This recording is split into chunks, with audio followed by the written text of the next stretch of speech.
We descend even below the lobby where I met Mutou, down to the bottom floor. Just like everything in this school, the cafeteria seems too spacious and oddly modern in contrast to the classic exterior. Its big windows open to the courtyard, towards the main gate. It's the cafeteria! Her enthusiastic statement of the obvious makes people around us stare, but Misha doesn't seem to care, so we proceed to the line. There's a rather long list of menu options, which seems great until I realize that many of them are to accommodate students who need special diets. How nice. It almost feels like I'm back at the hospital, eating portions measured with scientific precision to meet the needs of the patients. I pick something at random and follow Shizune to a table, sitting opposite of her. As I nibble indifferently at the food I'd rather not eat, Misha pokes me in the side to get my attention and points to Shizune. I don't understand sign, so the point escapes me. Maybe looking at a person who talks to you is proper and polite? Do you want to know something? What? About anything! We're your guides, so you should ask if there is something. I wonder.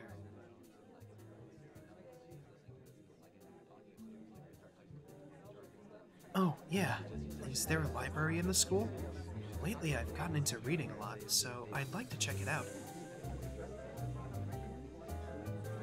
Misha gives this kind of frown that makes it clear she doesn't consider reading a healthy hobby, but then picks up her smile again. There is! It's on the second floor. We can show it to you sometime. Thanks. I return to my food while the girls talk between themselves. Misha and Shizune sign back and forth very animatedly, throwing sideways glances at me, but Misha refrains from translating. Maybe they're talking about secret girl stuff or something. I quickly notice a conversation in sign is not enough to fill a silence. We arrive in the classroom early, but we're not the first. That dark-haired girl I noticed before is slumping over her desk at the last row.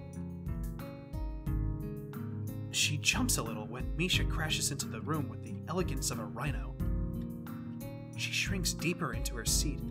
I can feel her tension all the way from here, as if she were slowly turning into stone just from our presence.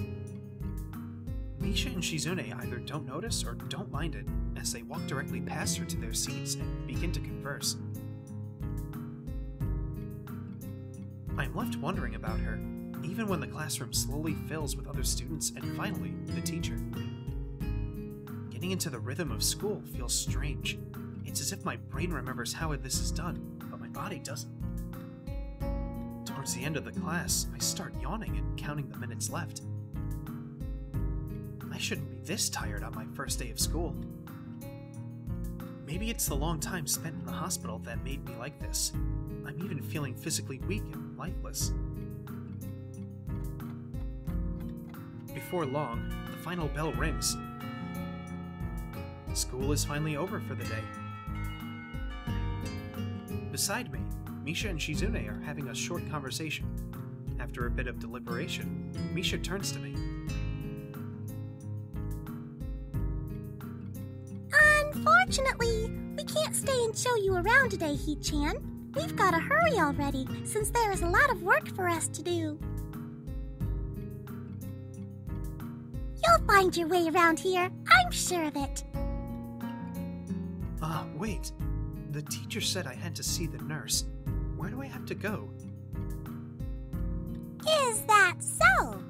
We can at least show you that much. Come on, the nurses have their own building, so we have to go outside.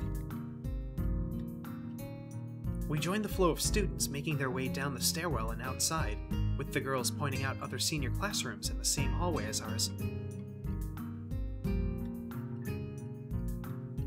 When we get outside, the girls make their way to the smaller building right next to the school.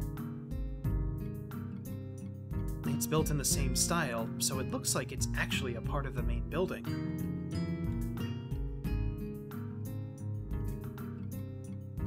This is is the auxiliary building here. There's a lot of official and important stuff inside, like the Yamaku Foundation office and all the nurses' offices. They even have a swimming pool. How is that official?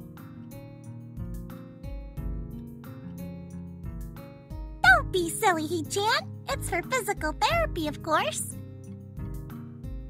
Anyway, all the nursing staff facilities are in there too. The head nurse's office is on the first floor. You'll be fine from here, right? We'll be going then. See you tomorrow. Yeah, thanks. Bye. A whole building for stuff that has nothing to do with the actual education? I guess it's necessary for a place like this. I walk in, hoping that this really will be only a quick visit like the teacher said.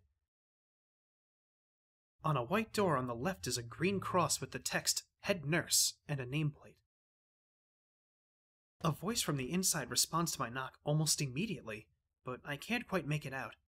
It sounded a bit like an invitation to open the door, so I invite myself further in.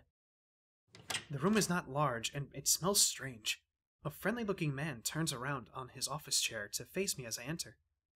His desk is neat and tidy, but the bin under the table is overflowing with used medical utensils, and there are at least a dozen coffee cup rings lingering on the desk. Hello there. What can I do for you today?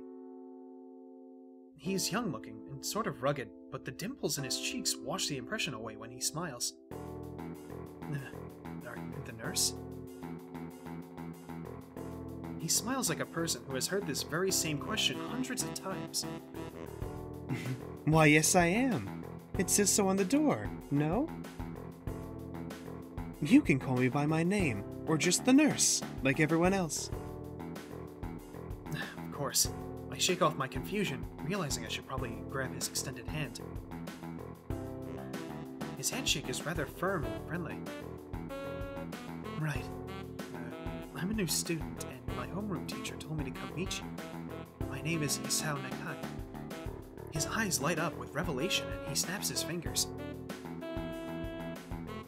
Oh, you're that Nakai! I was just reading your file in the morning. Some kind of chronic arrhythmia and related congestial heart muscle deficiency, right? He gestures me to sit down in a vacant armchair in front of his desk. Yes.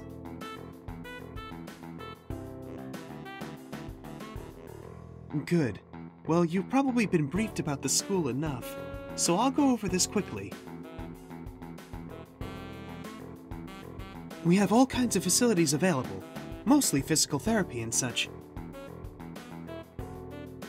There's always someone from my staff around, even at night, so never hesitate to call us if there is a problem. The famous 24-hour nursing staff. Wow, this is like a hospital. Well, not exactly. For instance, we don't do brain surgery here. His joke feels so out of place that I'm left thinking why he even said it. Yeah, just that it's really weird to have so many medical people at a school. You'll get used to it. I'm not so sure of that myself, but I don't let the nurse know it. Now, let me just find your file again.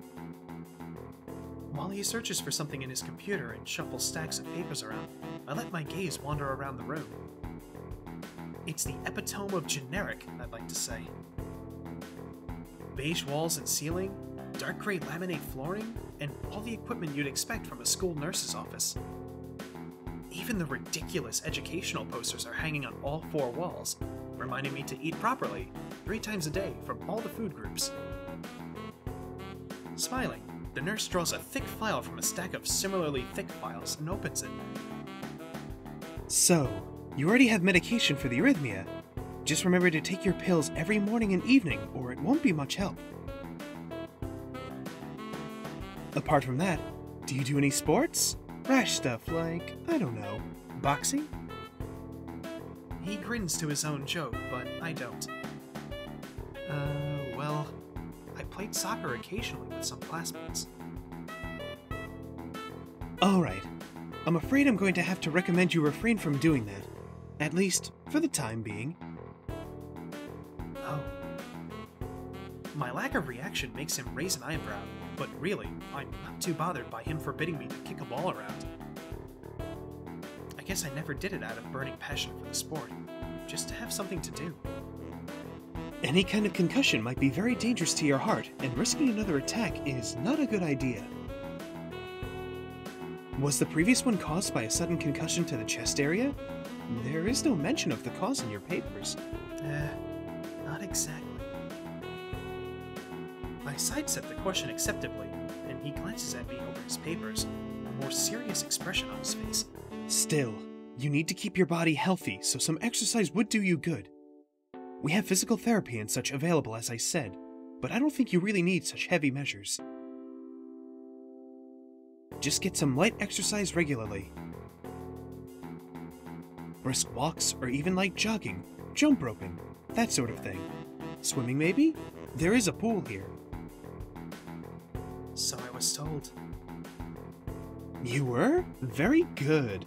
At any rate, and I'm sure you've been told this before, you just need to take care not to overexert yourself. He wags his finger to emphasize the point. No need, really. I've heard this 1,000 times already. Absolutely no unnecessary risks.